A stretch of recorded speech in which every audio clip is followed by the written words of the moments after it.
आप सब माला राज जी से सुने कलयुग का बेटा। बात पे बात ना कहे तो बात रोवत तो एक छोड़ के गाना हेरो से सुने आप सब।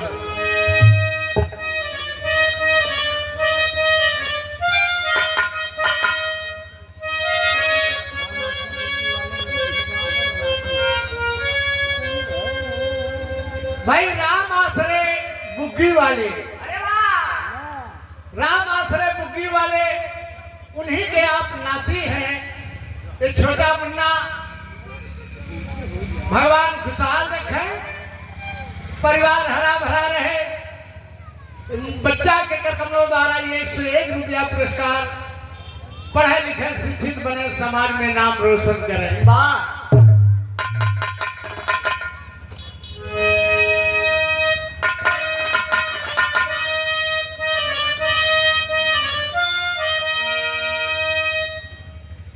कि अंधविश्वास में खो गई चेतना, अरे भोगी पखंडियों के छुमंतर के आगे, कर थक दवा तो दुआ बच गई। अरे मत्थे के जब मुल्ला मुजावर के लागे, तंत्र विद्या की शक्ति सराही गई।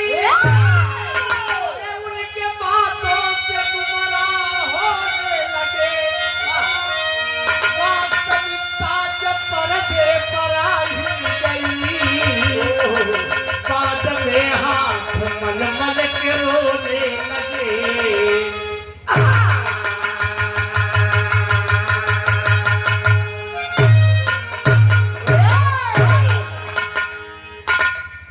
आज से बड़ा बढ़िया दस्तान सुने कलयुग का बेटा। यार से भी एक छोट के दस्तान सुने कलयुग का बाप।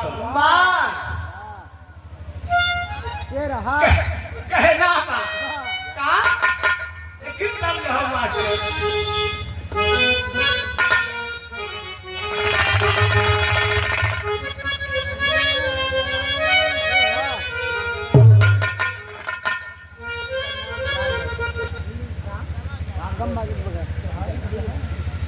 भाई परम आदरणीय भाई रामदेव सरोज, स्वर्गीय रामदेव सरोज के आप सुपुत्र हैं श्री कन्हैया लाल सरोज।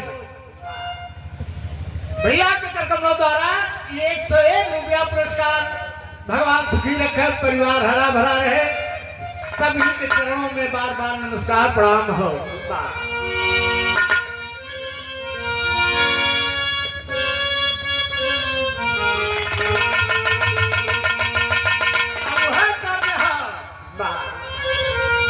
याद करोगी तुम मुझे, अरे याद करोगी तुम मुझे, अपने घर जाने के बाद।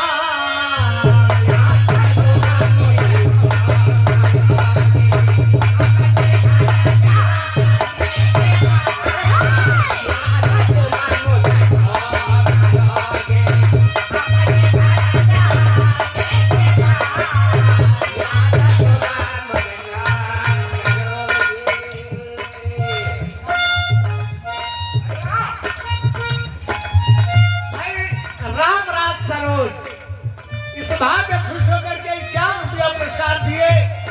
भैया के बार बार नमस्कार हो।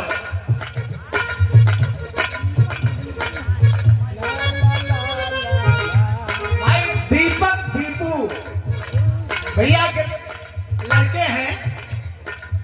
दोनों बच्चन के कदमों द्वारा 51 रुपया पुरस्कार, भगवान सुखी रखे। कहना बा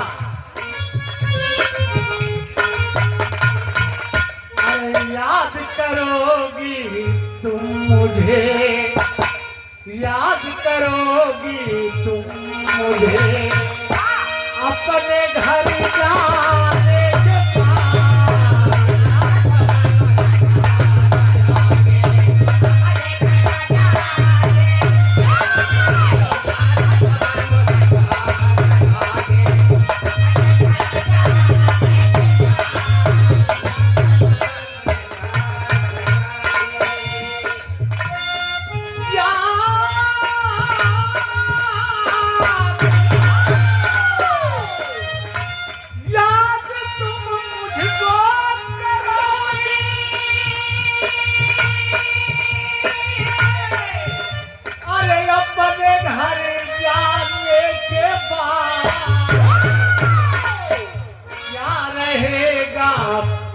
तेरे, क्या रहेगा पास तेरे, अरे नथिया उतर जाने के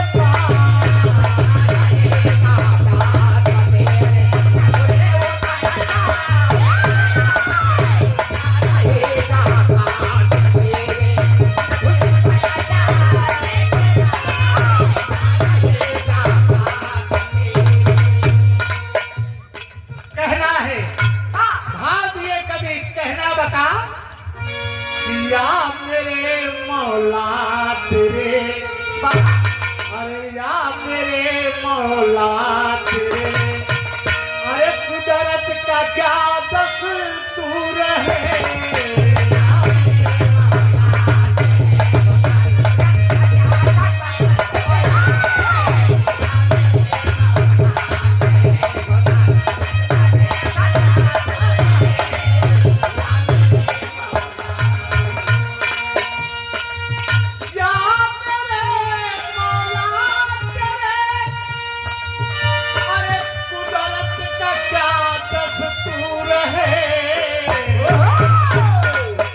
मौसमी सारी भिजाऊं, मौसमी सारी भिजाऊं, से बरसता नूर है,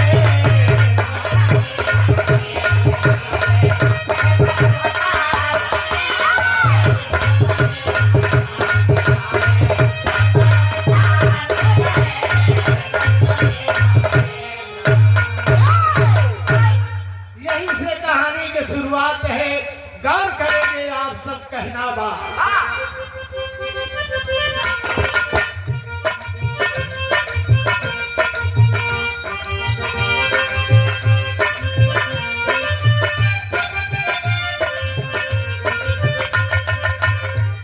आगरा जिले में फतेहपुर सिकरी थाना, आगरा जिले में फतेहपुर सिकरी थाना, थोड़ी दूरी पे बसा गाँव एक जौताना,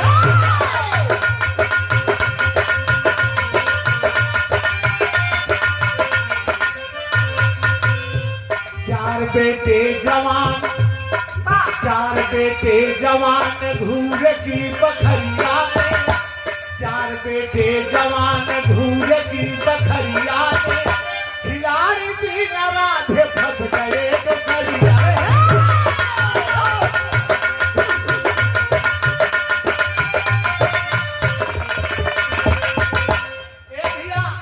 आगरा जिले में फतेहपुर सिकरी थाना, वहीं से थोड़ी दूर पे जौताना गांव हो, जौताना गांव हो, वही गांव का रहने वाला घूरे रहलन, जिनके चार बेटवा, खिलाड़ी दीना राधे रघुनाथ। रघुनाथ जब जवानी के दहलीज पे कदम रखता है बाबूजी, मगर रघुनाथ कदम रखा जब जवानी में, मगर रघुनाथ कदम रखा जब जवानी में, घुमंतु काम चोर मन बसा फुटानी,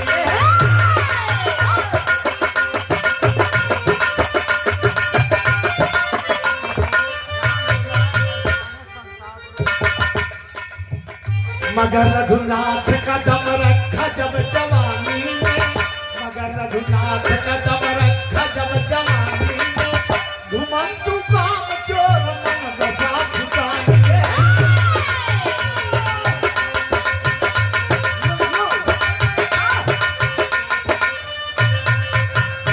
शराब के सलाब,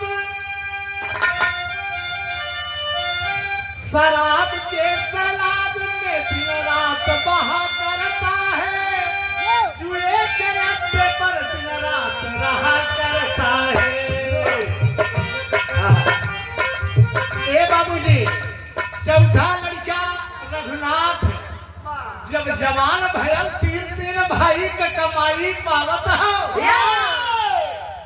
आज ओकर गलत संगत पड़ल, कुछ यार वहां लोगों का संगत पड़ल। ये बाबूजी तो धीरे धीरे, अरे यार तो का कौन गम हो, तो आप तो तीन तीन भाई कमाते हमें, आखिर कौने चीज के गम हो, आज आवाज ला 100 ग्राम हो जाए आ एक दिन भयल 2 दिन भयल तीसरे दिन आप वही खरीदे लगे और जब शराब चले लाग तो जुओ की ओर पंडे बाबूजी जुओ खेले लाग। अरे वाह ये बतिया भौजाई से बर्दाश्त ना हो हमार मर्द कमाए कमाए भेजत हमें आई जुआ या शराब ये सब पियत खात हुए कहे ऐसा ना होई बंटवारा हो जा चाहिए का एक ही तरह हो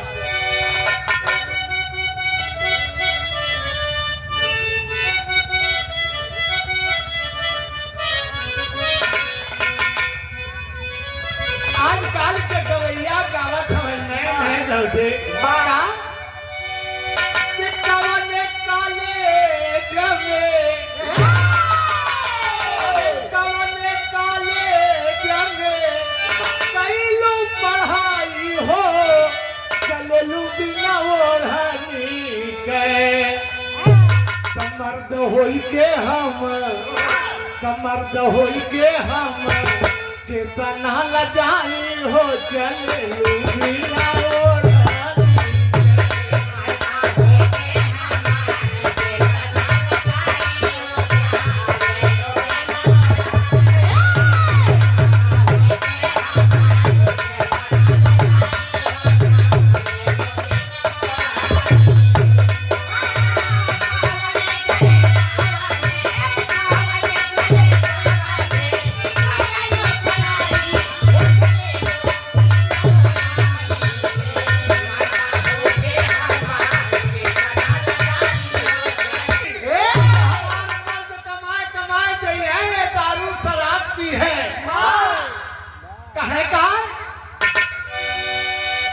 कैसे के जियई बाया बने अरे कैसे के जियई बाया बने लड़का परानी हो करेला तू नदानी बबुआ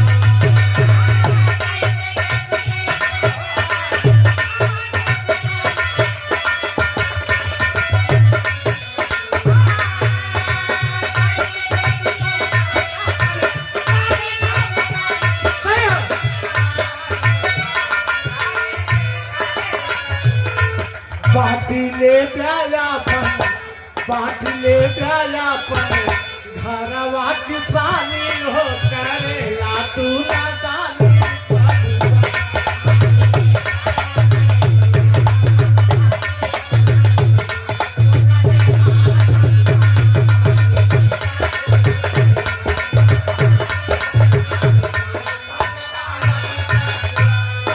तीनों भाई आए हैं प्रदेश से बढ़ जाए कहीं घर दुआर घरवा दुआरवा बट गए खेतावा की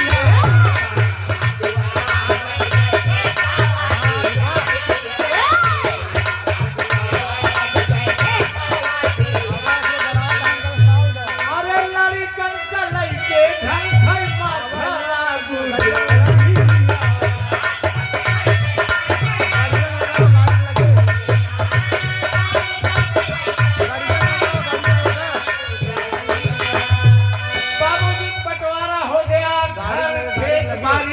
बगीचा सब बंटवारा हो गया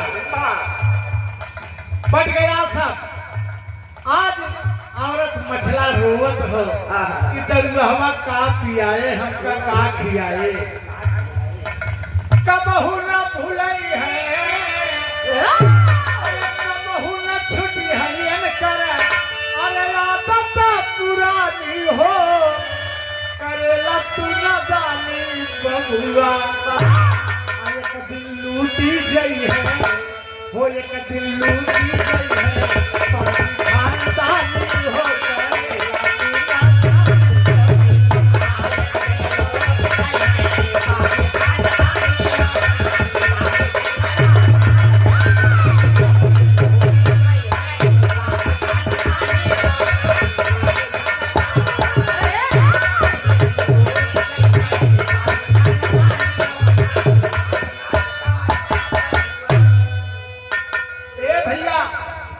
लोगन सोचन भाई, लोग सोचन कि अगर बढ़ जाए सब कुछ तो हो ही सकत है, लड़कन को औरत का भार करे ऊपर पड़े या सुधर जाए, लेकिन सुधरा नहीं है बाबूजी।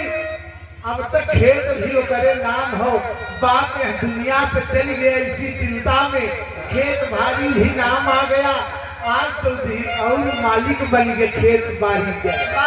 भैया खितर हो मास्टर,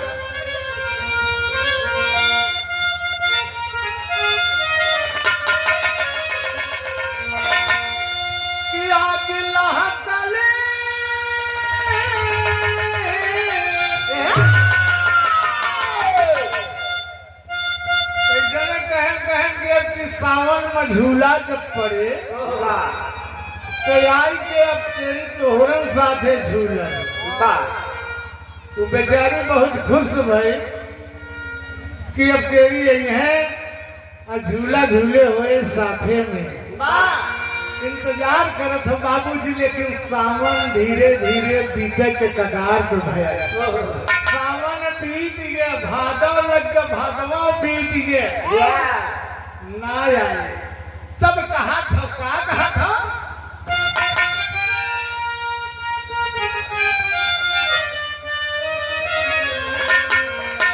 कि आगिला कल तयारो रहकाई दिहला, सावन सावन कही के, सावन सावन कही के मन बिताई।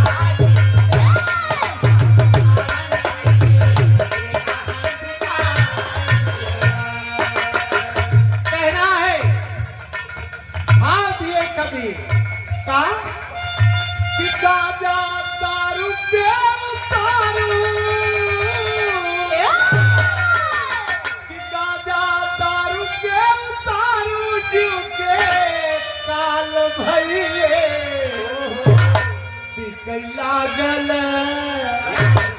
ए बाबूजी का करें, साथी लोग जमन रहा करे का कहे रघुनाथ भाई आज तो पिए के बाद देखा भाई पैसा ना हो हमारे पास, कहे यार 500 ला हमसे दे, 500 ला, लेकिन ये पियावा यार पैसा वही दे और नहीं पिए। देखा अक्सर ऐसे देखे के मिले थे बाबू, कहे 500 रुपया हमसे ले, लेकिन आज पियावा छाने ढूंढे मस्त रहा, जब ढेर पैसा हो जाए तो कहा वह बहरिया वाला खेत हमारे नाम करा, काफी पैसा कहीं तो पहिए ना ये बाबूजी, धीरे धीरे जमीन भी बिकने लगी। कहे का दारू पे उतारू, अरे क्यों के काल भइले, बिकैला गल जमीनिया कंगाल भइले।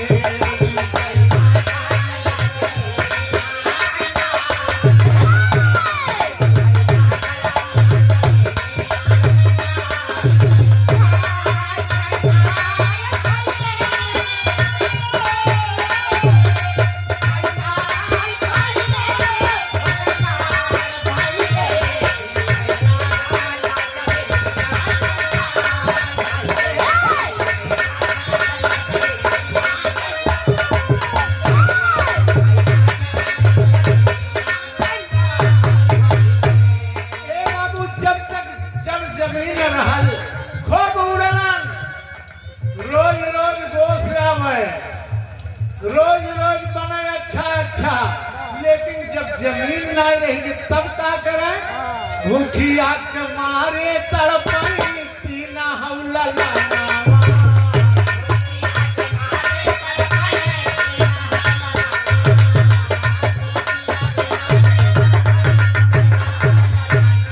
मुखिया के मारे तड़पाई तीन हम ललनावा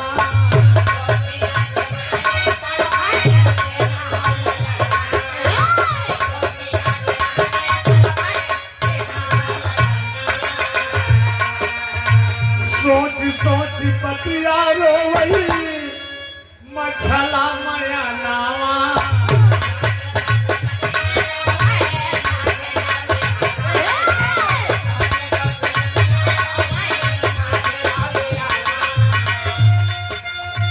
भगवान कैसा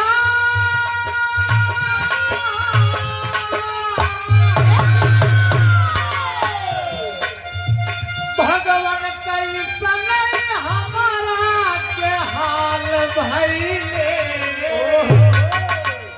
बिकै लागल जमीनिया कंगाल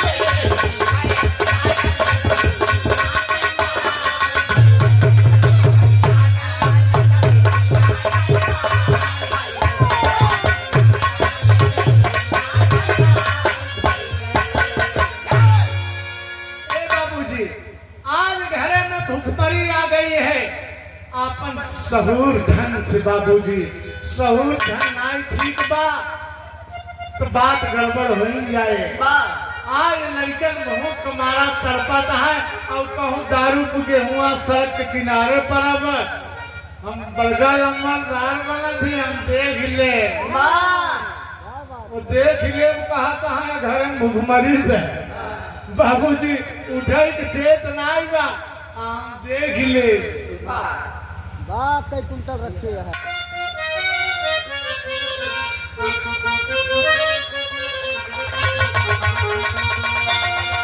दुल्हनी का मनई चल गई परदेश और जब परदेश चला गए दुल्हनिया घर में रहे जब आदमी तो ओका रोज दूसरे तीसरे लड़ाई होत रहे माला जब केहू घर से चला जात तब ओका याद आवत कि हाँ हमारे वो कैसे रहे और रहे पर कीमत नहीं होत दूसरे तीसरे लड़ाई में होत रहे और जब चल के परदेश कमाई बड़ी बाबूजी तब बेचारे को न खाना नीक लागत बा न पानी नीक लागत बा खटिया का पटिया दाई के रोवत है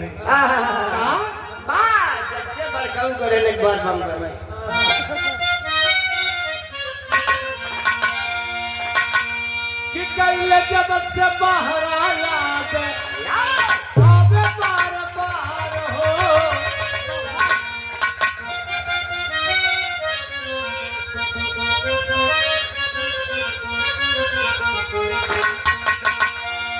गईले जब से बाहर याद अरे रावण बार बार हो चिड़ैया बन के उड़ गई चिड़ैया बन के उड़ गई राजा जी हमार हो चिड़ैया बन के उड़ गई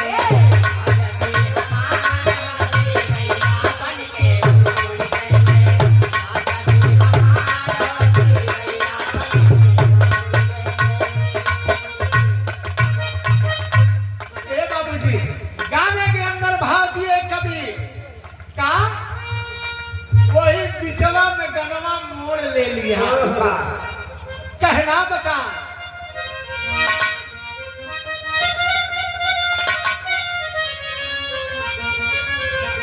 अरे गौआ के बहरे एक गौआ के बगले एक ओझा बड़ियार हो दुआरिया पे ला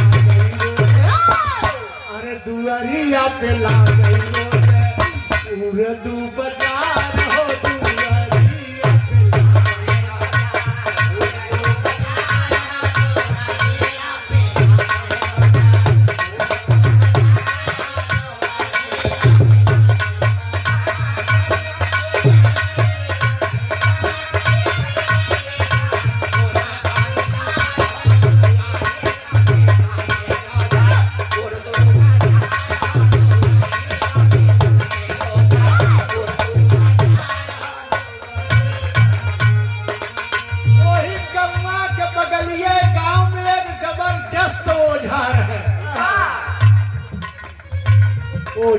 भजन लाल जादू टोनावा छोड़ावेला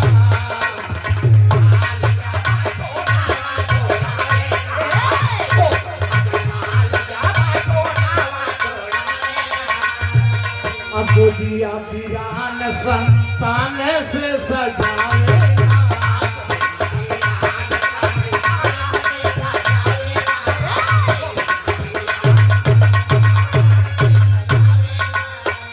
एकदम माना जाना ओझा भजन लाल रहे ये बाबूजी। अरे वाह उनके दुआरी पर दू चार मन से दू चार औरत कम खेलत भुआत मिले बड़ा नामवर ओझा रहे। कहना बका अरे बगल रहल एक अरे बगल रहल एक हिरन मीनार हो दुआरिया पे उर्दू बाजार हो दुआरिया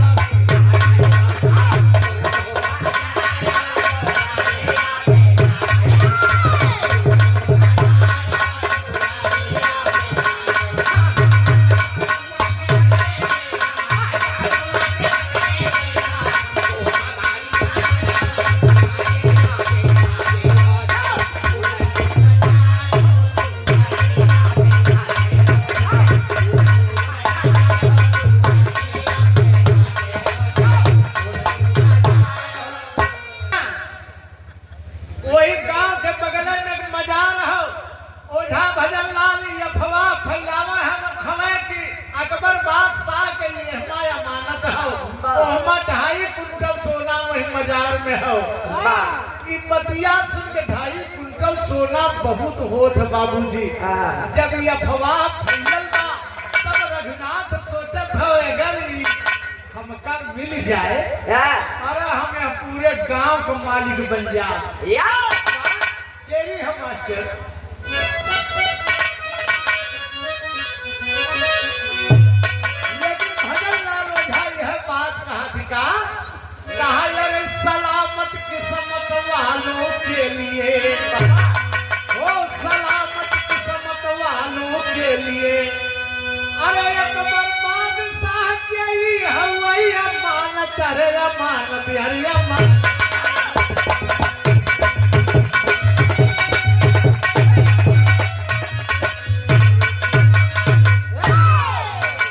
अकबर बादशाह के ही हवाई अमानत सलामत किस्मत वालों के लिए का ये सब का ना मिली के का एक ही तर्ज हो मास्टर।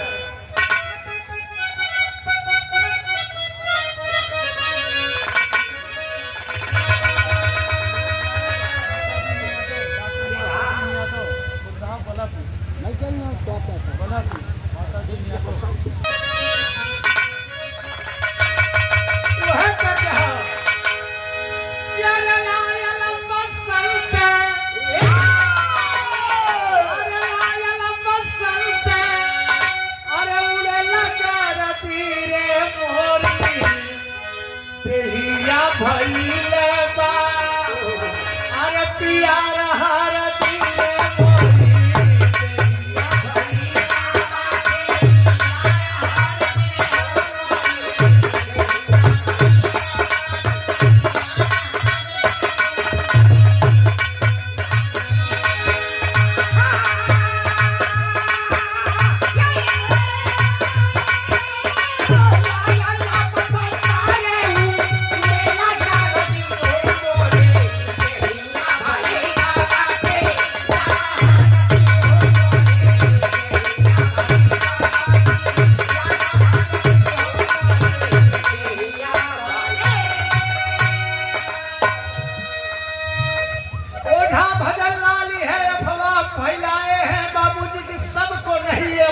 मिलेगी ये 2.5 कुंटल सोना जौन मजार में हवे सबके नसीब में ना हो नसीब में बाटे के करे यार 15 साल के यार 15 साल के जान मांगला हो हासिल होई है खजाना वाली दान मांगला हो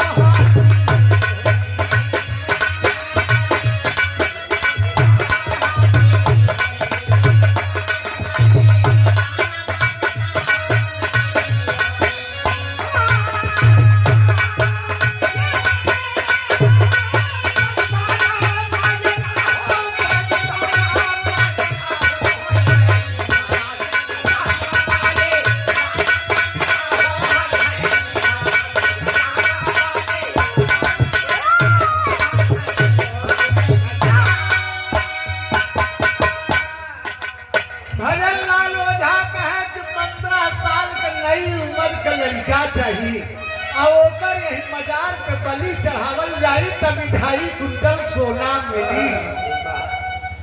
ए बाबू जी के है रे के लड़का ले जाए बलि चढ़ावे।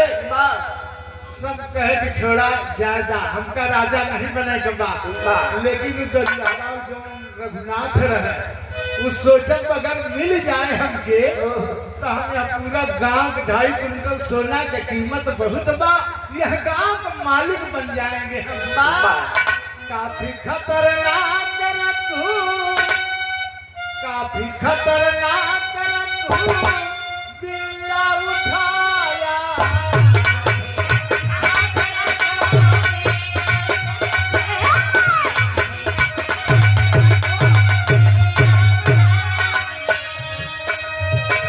बलिदान है तू घूमत चक्कर लगावत में कि केहू का लड़का अगर मिल जाए तो ओकर ले जाए कि हम बलि चढ़ाए दे और 2.5 कुंटल सोना हमके मिल जाए। बलिदान है तू पर किसी को न पाया। अरे मालूम मोरे को दिया ढूंढ रहा है लेकिन कौन लड़का नाम मिलत है। तो मेरे दिमाग में एक बात आए कि अगर अपन मझिलका लड़का, अरे 3 लड़का हमें हम 3 लड़का है, एक बार लड़का मझिलका ले जाई एक बलि चढ़ाई दे 2.5 कुंटल सोना मिल जाए, हम राजा बन जाए। का क्या मालूम मोरे को दिया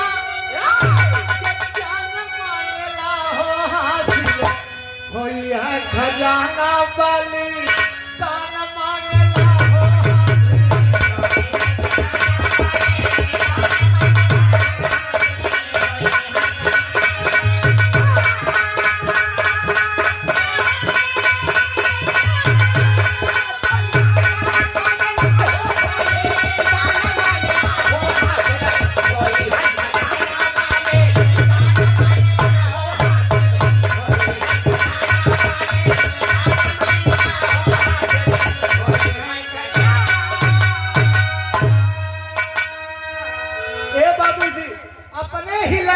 अपने ही बच्चे को बहला फुसला करके ले जाता है वहां ओझा के घरे पे, भजन लाल के घर पे ले जाता है।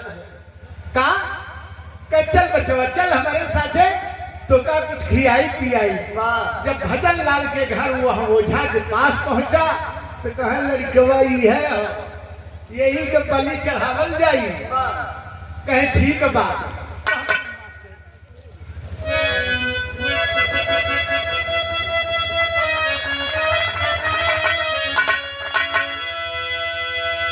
बना बाप बेटवा के आज घाटी छाती फाटेला। अरे बना बाप बेटवा के आज घाटी छाती फाटेला। और उठ गई ममता जरा दर्द नायाती छाती फाटेला।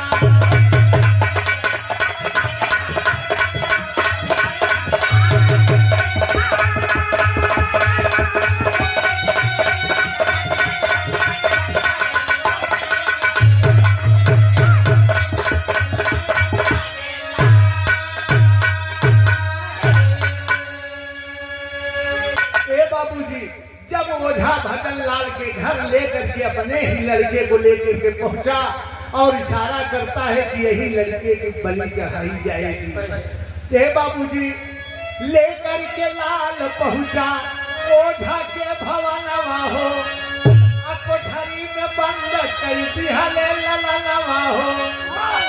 अरे बाधे मुहवा बोल नहीं आती छाती फाटेला।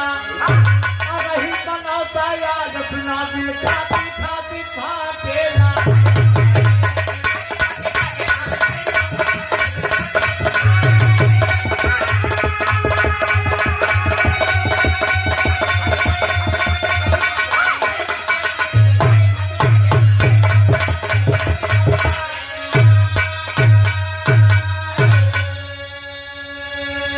ए बाबूजी कोठरी में बंद कई देहलस।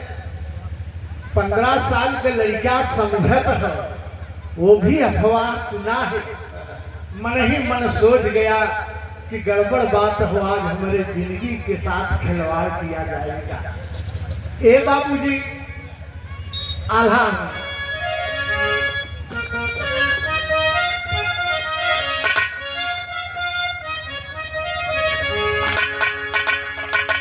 कहना बा कि तवन हो चिड़ैया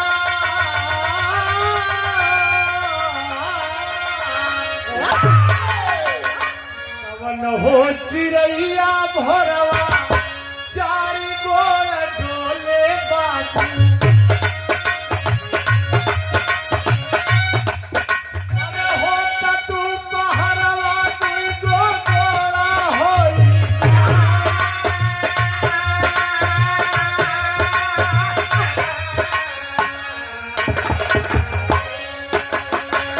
शाम के पहरिया गोड़वा से डोले बबुआ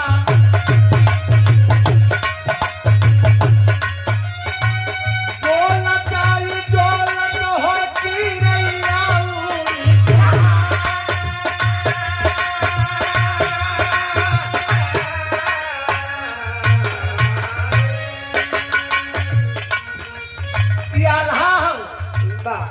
जवाब सवाल यार गोरखपुर के तरफ जाए तो वहाँ दो पार्टी बैठे जैसे हमार माला राज के बैठे बिरहा गावे तो हुआ आल्हा लड़त है।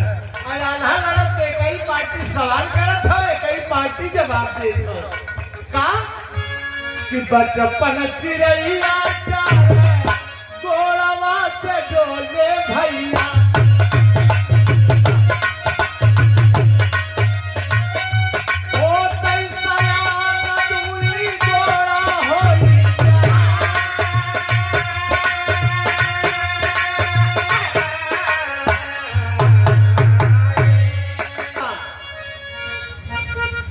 किस आवेला पुरैया तीने गोड़वा से डोले भैया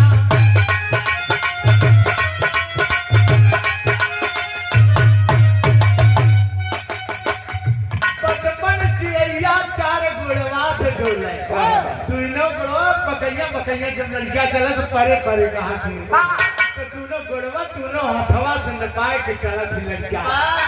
बचपन चिड़ैया चार गोड़वा से डोले भैया होते सयान दुई गोड़ हो जाए लड़का थोड़ा सयान है तो दुई गोड़ से चलत आगे भैया तीन गोड़वा दोनों गोड़वा पुराना एक कुबरिया लग जात तो तीन गोड़ हो जात है कि आवेला पुरैया तीन गोड़वा से डोले बाबू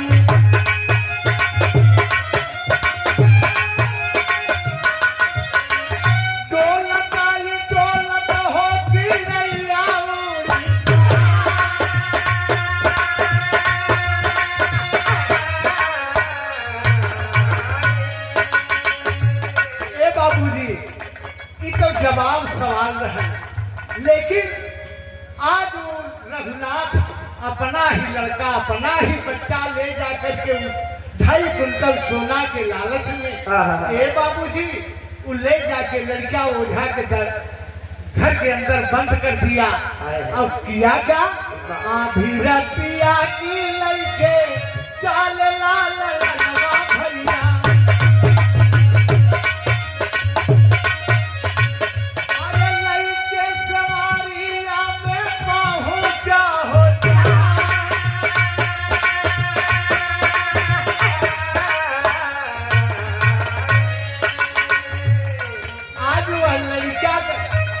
बांध दिया अपना ही बाप ए बाबूजी मुंह बांध करके और लड़का को लेकर के वह सेवार में गया जहाँ पे वो मजार है मजार है ओझा कहलन भी ऐसा करा के आगे चलावा अब वही हो सेवारिया में आगिया जलवले बाबू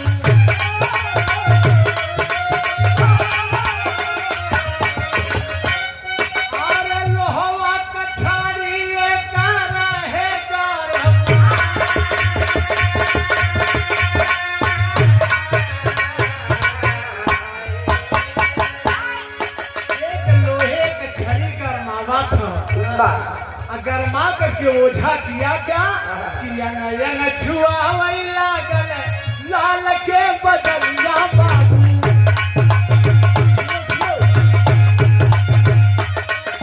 अरे उहर हो ललनवा तब रहा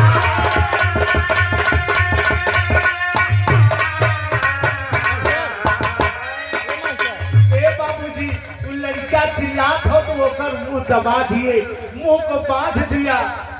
मुंह को बांध दिया और रो रो करके लड़का अपने बाप से यह कहत हो का कहत हो यह बाबू हमारा के जनवा बचावा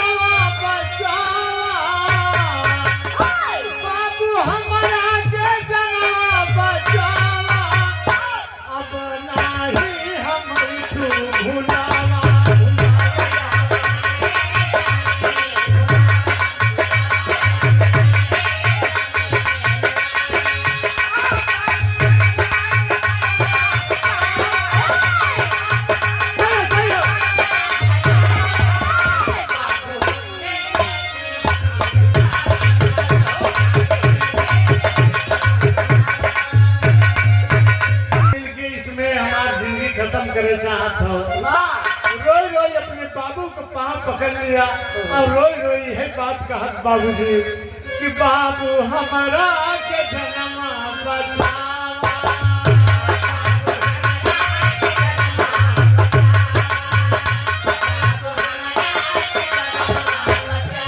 अब नहीं हमें तू भुलावा अब नहीं हमें तू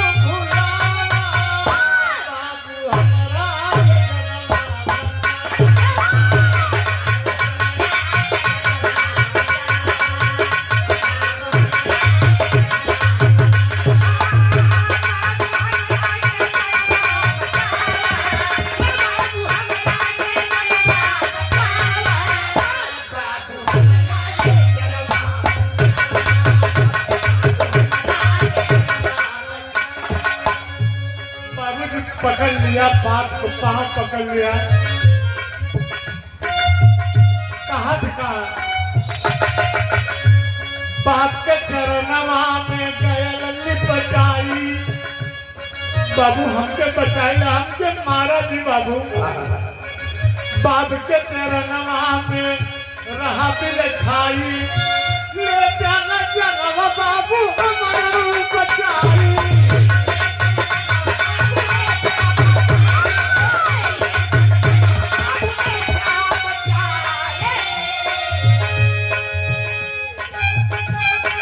बाबू कुछ ना हासिल है ओझा आपके पहकाए है ये ओझा पहकाए में तो का हम तो पाँव पकड़ दे बाबू हमारी जिंदगी बचा ला और समझ ओझा रहा का है लड़का के मुंह में मत पड़ा या लड़का के मुंह में पड़ोगे तो 2.5 कुंटल सोना नहीं मिलेगा तब पत्थर है किसी तरह इसे उठाओ और उठा करके खपड़ों पे मार दे बाबूजी लड़का एकदम कांप गया लेकिन उस बात निर्दयी के थोड़ा सा दर्द नहीं आया और उठा लिया पत्थर 2.5 कुंटल सोना के लालच में बाबूजी और उठा करके उस बच्चे के खपड़ों पे मारा धाम से तो वही बाबूजी स्वर्गवासी हो गया और जब लगा मजार खोदने लगा रघुनाथ अब खोदत काफी खोज जाए सरदिया भरा में कुछ न मिला जब कुछ न मिला तो भजन लाल ओझा वहां फरार हो गए और रघुनाथ हाथ पलमल रोवत हमें और रोवत जाई के घरे पहुंचे सवेर भलोगन देखे कहीं लड़का के सीता रघुनाथ कहा लड़का ए बाबू जी चारों ओर हल्ला हो गया तमाम गांव के लोग पहुंचते हैं तमाम गांव के लोग पहुंचे थे कि कौन मारा इस बच्चे को। आज रघुनाथ से रहा नहीं गया, बाबूजी बिलक बिलक कर रो रहे हैं। अब का कहा था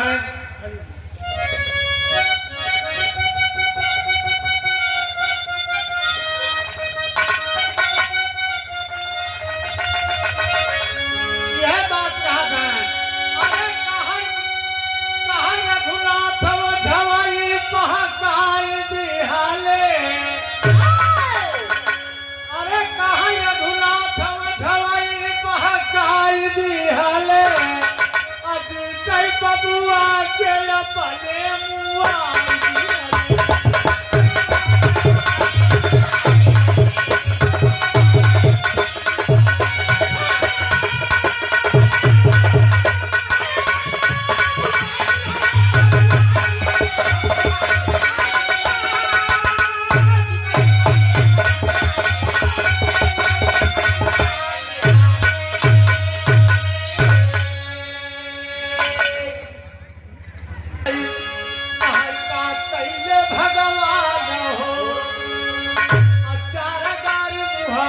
सब दे है श्रीमान हो। अरे हरा भरा गुलशन अपन जलाई दिहले। आज रो रहा है बिलख रहा है रघुनाथ कि आज हम अपन अपने हाथ से अपन फुलवारी उजाड़ दी। हाथे कुछ न लगा, कहे रो सर पे हाथ धई, कहे का कैले भगवान हो। चार गारी मुहवा पे सब दे है श्रीमान हो। अरे अपन गुलशनवा खुद जलाई दिहले। हरा भरा गुलशन जलाई दिहले। अतीत बेटवा के अपने मुआई दिहले।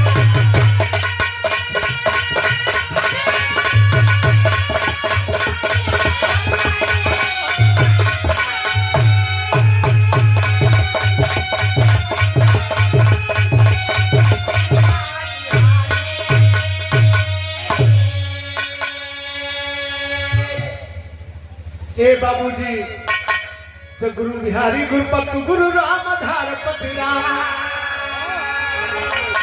कहना बा। ये बहुत ज्यादा ये अंधविश्वास में नहीं पड़ना चाहिए।